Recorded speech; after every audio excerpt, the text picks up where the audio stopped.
Good morning. How's everybody this morning? I am Isabel J. Trussell, and this is my podcast. How's everybody doing? And as you know, this is a podcast from Not Your Mom's Closet. So I hope everybody's doing good, and I hope you guys enjoy today's podcast. So as you know, my daughter's not here today. She is going to do some errands, and I decided to come here and do this podcast for you guys. So today's topic, I wish it was here. That way you guys can ask questions and, have pretty much leaving us some messages and letting us know what you think about this podcast. Well, overall, I have to say, today's topic is about things that are completely different than horror. I wanted to talk about how she felt about her having two parents, about being in two different cultures. Like I'm Latino and her dad's from Taiwan, and how did she feel by having two different parents overall? So sadly, I don't know what she will definitely say about that, because I know that both of my parents are different, because like I said, my mother and my father, my dad's half French and Spaniard. My mom is American and she's Spaniard, but again, she's also American native. But she's mostly raised pretty much American ways, but again, she's Latino. So, I mean, it's more of a Latino kind of thing about both of them being pretty much, strict. I know my father was less strict than my mother, but it was something that I realized that both of them, not only them being Latino, was one of the things that I enjoy about them, having a good uh, relationship by raising us.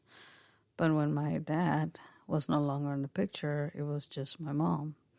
And overall, she came out to be a pretty good, person. She raised us well and taught us well. And that's the way I feel, when what I did with my daughter, hoping that she did grow up with good, values. Because again, I married her dad, and her dad was from a different culture and different race. But, by the way he was, he was raised differently. So I'm going to tell a little story about her father. Her father and I, we met because like I said, I'm in culinary skills. I'm a chef, and we met because I was told to go and visit his restaurant, and that he cooked really, really good. And I was happy, because I love to try something different, something different than I cook. So I went to his restaurant, and I met him there, and he was a very polite, kind of very gentle Asian man. But come to my knowledge, he was like already got his eye on me. I didn't even know who he was. Neither was I looking to fall in love, because I, had a real rough relationship with my previous marriages, so I wasn't interested. But he managed to, win my heart with his food, and sure enough, I guess that's one of the things, like they said, that was a cherry on the top. So he won me by making food. And I guess I fell in love with that, which is, I think it was funny though. I really thought it was funny, when it came to that.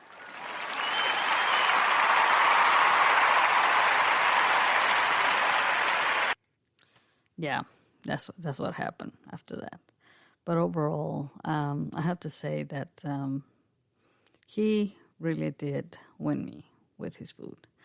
And then, of course, my daughter came up, and it was a thing that we were both happy to have, her. And she was the apple of his eye and my eye, because from our previous marriages, we both had two sons, but we never had a daughter. So, as you know, she's been our pride and joy, and she's our little princess, and we're very happy about that. And that's one of the things that I constantly tell her. I'm very happy that I have her, and she's part of our life. And overall, she scares the living crap out of me with all the stuff that she looks at. Like, oh, believe it or not, I did watch Annabella with her the other night.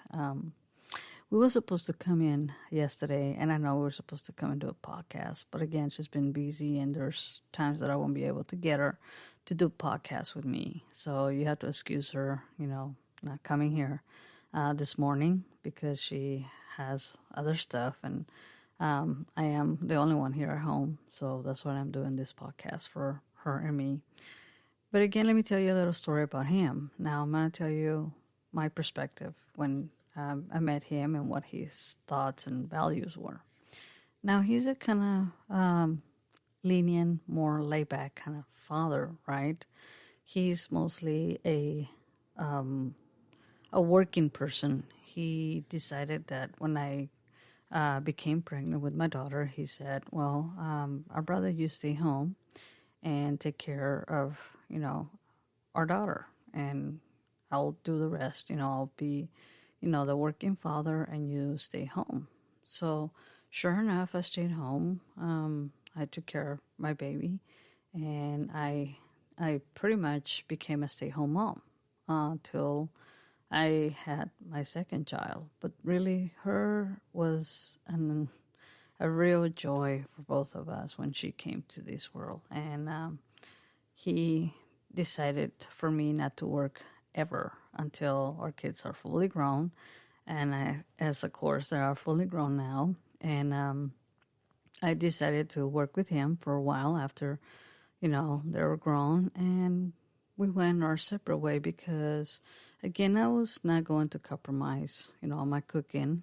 And him and I were like, throughout the years we have changed regardless to that. And my daughter also didn't want no part of the, business. So we all went our separate ways, and she decided to do her thing. And of course, he was not as strict as I was, but again, it was one of those things that we have to make compromises, and we still couldn't compromise as a couple because there was things that I was more strict on, and he was less strict. And there was things that I would literally get on his case and tell him, hey, you know what? You need to give me a little bit of help here because you always, instead of, giving me a hand, you never do. So I'm normally the only one that has to do everything and be the bad person in the picture. So sure enough, I'm always being the bad person. So I'm the one that grounds them. I was the one that took care of them, and I was the only one that could have a say-so because he never wanted to be the villain in the picture. So, again, I was the Cruella de Vil. I was a bad mom. I was the parent that always, gave them the bad luck because when they do something, they, how you have the stink eye, you're gonna get it. But overall, she kind of grew up, and she said that, she really appreciates the fact that, I raised her, the way I did, because when she became a person that she worked in a daycare or / school, she said that her, the people that she worked with was happy to know that she had, good, parenting values and the way we raised her, that I was a devoted mom to them. And she said, Mom, when I worked, I saw some parents there, they just didn't give a crap about their kids. But I also saw some parents that they drop off their kids without, being cleaned or anything. And as I remember, because of what my grandma and my dad always talk about, is that you always carried 2 diaper bags with you, and there was absolutely nothing that they have to say bad about you. But you always make sure that we were taken care of, and you always make sure that you had 2 diaper bags just for one kid.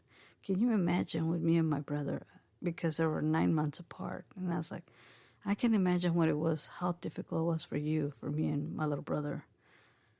And then I told her, well, I'm obliged of what you're telling me, because not anybody did what I did, because after I had your little brother, I had some stitches, and some of them like open up, because I was the only person that was always there, and I never had any help, and I managed it even with my stitches, being open.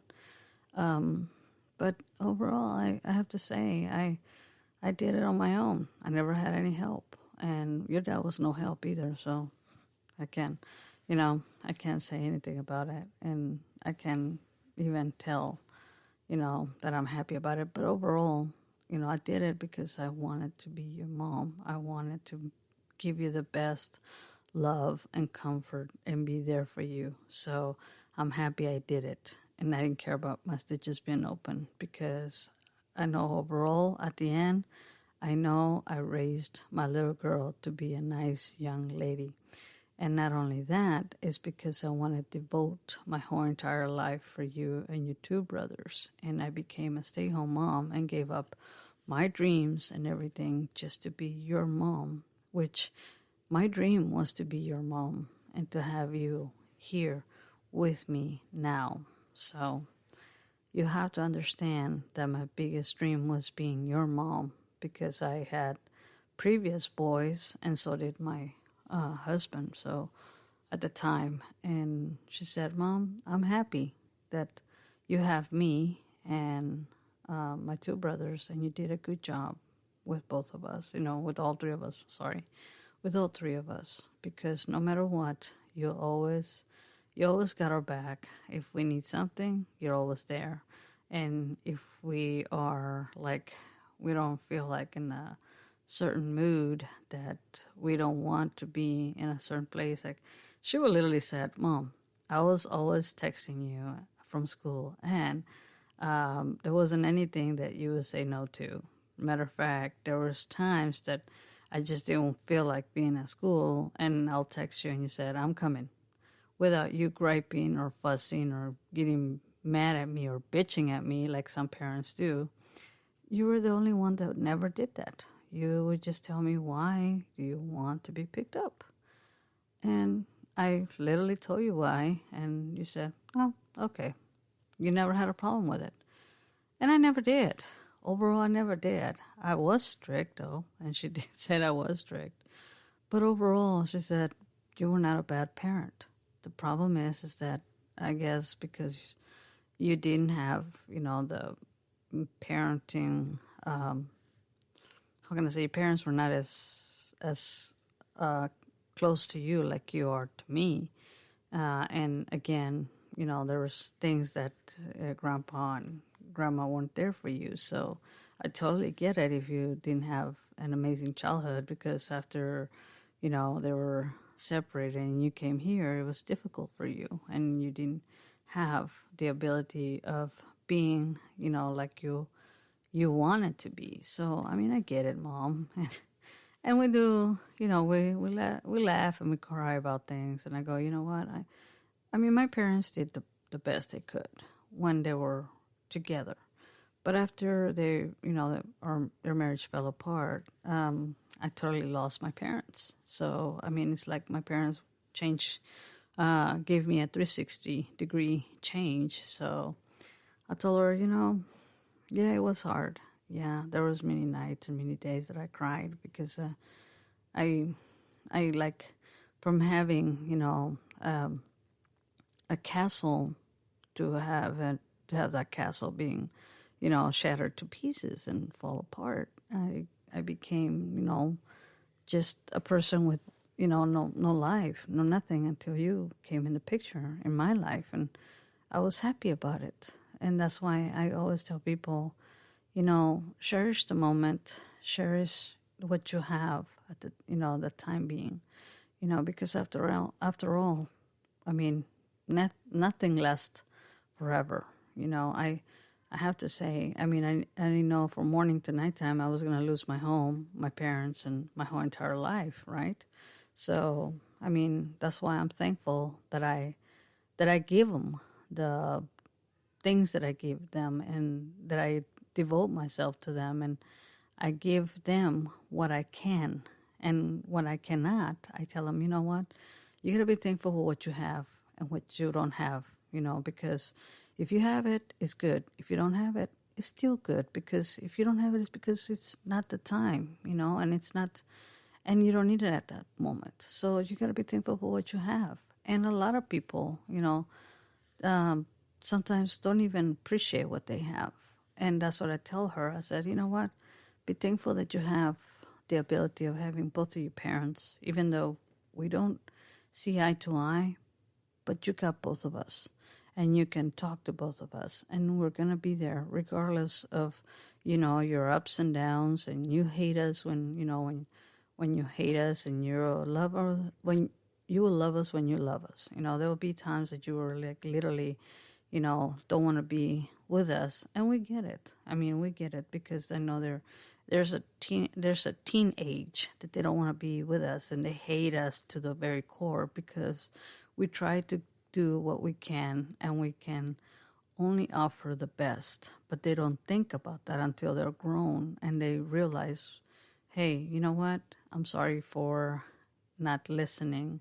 I'm sorry for not, understanding you, until I realized that you were right all along. And that's when she realized that, I didn't mean to be Cruella de Vil. I didn't mean to be the person that she thought I was, for her, that I was a real real bad person, I wasn't. And she even realized that, and she felt happy that I did what I did, became strict, became that parent that I demanded things from them, because I wanted for them to know that there's a better life out there, to just give up your dreams, your hopes, and your life, to just go out there and get yourself a boyfriend.